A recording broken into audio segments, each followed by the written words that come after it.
South city corporation সহ 4টি city কর্পোরেশনের 51টি আসনে সর্বমোট 134 প্লাটুন বিজিবি মোতায়েন করে এবং 42টি বেস ক্যাম্প স্থাপন করে দায়িত্ব পালন করবে। এছাড়াও বিশেষ তল্লাশি কার্যক্রম পরিচালনা করার জন্য আপনারা দেখতে পাচ্ছেন আমাদের বিশেষায়িত K9 ডগ স্কোয়াড ইউনিট মোতায়েন থাকবে। নির্বাচনকালীন দায়িত্ব পালনের ক্ষেত্রে বাংলাদেশ সরকার এবং মাননীয় নির্বাচন কমিশন কর্তৃক যে সমস্ত আদেশ নিষেধ এবং রুলস রেগুলেশন তা কঠোরভাবে অনুসরণ করবে। রাজনৈতিকভাবে নিরপেক্ষ থেকে সকল দল এবং প্রার্থীর জন্য সমান গোয়েন্দা নজরদারি অব্যাহত রয়েছে। নির্বাচনে সার্বিক নিরাপত্তা নিশ্চিত করবে বিজিবি সদস্যদেরকে ইতিমধ্যে বিভিন্ন পর্যায়ে নির্বাচন সংক্রান্ত প্রশিক্ষণ প্রদান করা হয়েছে, যাতে তারা পেশাদারিত্বের সাথে যে কোনো ধরনের অস্থিতিশীল পরিস্থিতি করতে সক্ষম হয়। এছাড়াও নির্বাচনকালীন জরুরি পরিস্থিতি মোকাবেলা করার জন্য আমাদের র্যাপিড অ্যাকশন টিম আপনারা যেটা দেখেছেন অলরেডি এবং কুইক রিঅ্যাকশন ফোর্স এবং সর্বোপরি আমাদের বিজিবি হেলিকপ্টারও প্রস্তুত থাকবে, যাতে করে যে কোনো প্রান্তে যে কোনো অস্থিতিশীল পরিস্থিতি মোকাবেলা করার জন্য বিজিবি খুব কম সময়ে সেটা মোকাবেলা করতে সক্ষম হয়। এই নির্বাচনে সার্বিক নিরাপত্তা নিশ্চিত করার জন্য আমাদের বিজিবি সদস্যদেরকে body on camera, metal detector, night vision device, APC সহ আধুনিক সিগন্যাল এবং যোগাযোগ সরঞ্জামাদি ব্যবহার করে কার্যকর নিরাপত্তা নিশ্চিত করবে ইনশাআল্লাহ। এই নির্বাচন পরিস্থিতি সার্বক্ষণিক পর্যবেক্ষণের জন্য সেক্টর পর্যায়ে এবং ব্যাটালিয়ন পর্যায়ে মনিটরিং সেল স্থাপন করা হয়েছে। নির্বাচনের আগের দিন এবং নির্বাচনের পরে নির্বাচনের দিন সহ বিজিবি মোবাইল এবং স্ট্যাটিক ফোর্স বিশেষ টহল পরিচালনা, গুরুত্বপূর্ণ স্থানে চেকপোস্ট স্থাপন, যানবাহন এবং সন্দেহভাজন ব্যক্তিদের তল্লাশি কার্যক্রম পরিচালনা করবে, যাতে কোনোভাবে কোনো মহল অথবা স্বার্থান্বেষিত মহল অস্থিতিশীল পরিস্থিতি সৃষ্টি করতে না পারে। বিজিবি বিশ্বাস করে যে সরকার, নির্বাচন কমিশন, আইন শৃঙ্খলা রক্ষাকারী বাহিনী এবং জনগণের সম্মিলিত প্রচেষ্টায় আসন্ন ত্রয়োদশ জাতীয় সংসদ নির্বাচন অত্যন্ত সুষ্ঠু, শান্তিপূর্ণ এবং উৎসব মুখর পরিবেশ অনুষ্ঠিত হবে।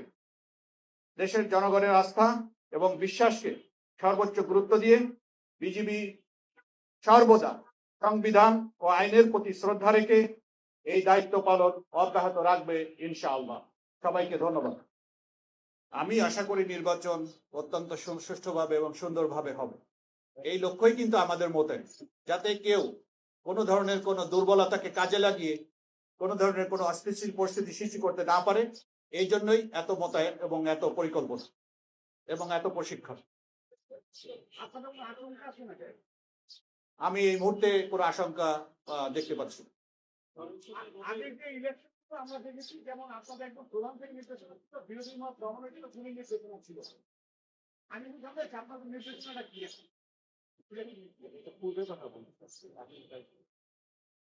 বিজিবি কে অত্যন্ত পেশাগতভাবে তাদেরকে নির্বাচন সংক্রান্ত আইন শৃঙ্খলা কিভাবে মেনটেন করতে হবে এই ব্যাপারে যথেষ্ট পর্যাপ্ত প্রশিক্ষণ প্রদান করা হয়েছে।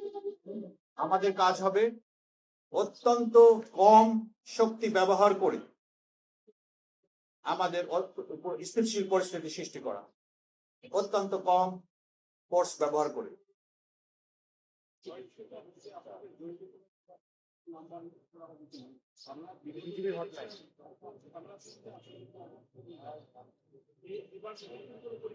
এক্ষেত্রে প্রত্যেকটা আসনে আমাদের বিজিবির যে সেল আছে, বিজিবির যে বেস ক্যাম্প আছে, সেই বেস ক্যাম্পের মোবাইল নম্বর এবং প্লাটুন কমান্ডারদের নাম্বার এটা সর্বদা আপনাদের সহকারী রিটার্নিং কর্মকর্তা সহ অন্যান্য আইন শৃঙ্খলা রক্ষাকারী বাহিনী এবং সবার কাছেই থাকে। এছাড়াও আপনারা জানেন সরকার কর্তৃক সুরক্ষা অ্যাপস সৃষ্টি করা হয়েছে। প্রত্যেকটা ভোটিং সেন্টারে সুরক্ষা অ্যাপসের মাধ্যমে আইন শৃঙ্খলা রক্ষাকারী বাহিনীর যে সদস্য থাকবে, আনসার থাকবে, তারা এই যে কোনো তথ্য অথবা স্পেসিফিক পরিস্থিতি যদি করে তাহলে সেই অ্যাপস এর মাধ্যমে সবাইকে জানাবে এবং যাতে তাড়াতাড়ি রেসপন্স করতে পারে সেই জন্য বিজিবি এবং অন্যান্য আইন শৃঙ্খলা রক্ষাকারী বাহিনীও মোতায়েন থাকে রেসপন্স করার জন্য। এবং আরেকটা বিষয় আপনাদেরকে উল্লেখ করতে পারি, এখানে আমাদের শ্রদ্ধেয় মহাপরিচালক মহোদয় আমাদেরকে আমরা এই আইন শৃঙ্খলা রক্ষা করতে যে আমরা লিথাল ওয়েপেন ব্যবহার না করার পক্ষে।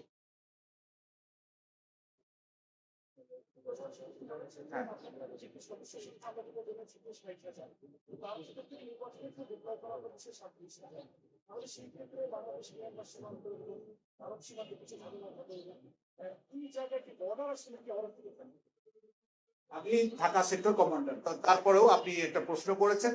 আমাদের 4427 কিলোমিটার সুরক্ষা নিশ্চিত করেই আমাদের এই ফোর্স বের করা হয়েছে, তাদেরকে এমপ্লয় করা হয়েছে।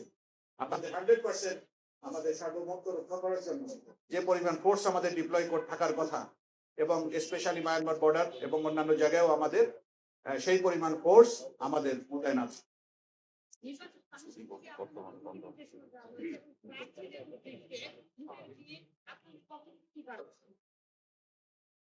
বিভিন্ন পরিপত্র জারি করা হয়েছে, আপনারা ওই পরিপত্রগুলো পড়ে দেখতে পারেন, তাহলে আপনি উত্তরটা পেয়ে যাবেন ইনশাআল্লাহ।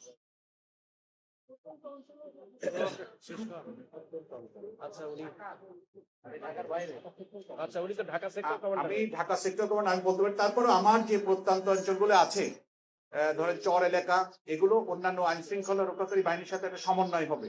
এটা সহকারী রিটার্নিং কর্মকর্তা এবং রিটার্নিং কর্মকর্তা নেবেন, এইভাবে একটা সমন্বয় করে যাতে কোনো এলাকা আনঅ্যাটেন্ডেড না থাকে তার জন্য ব্যবস্থা নেবে। ধন্যবাদ ভাই, সবাইকে ধন্যবাদ দিয়ে দিলাম ভাই। ওকে, আপনাদেরকে ধন্যবাদ সবাইকে। ভাই আগে তাড়ায়েন না সামনে থেকে।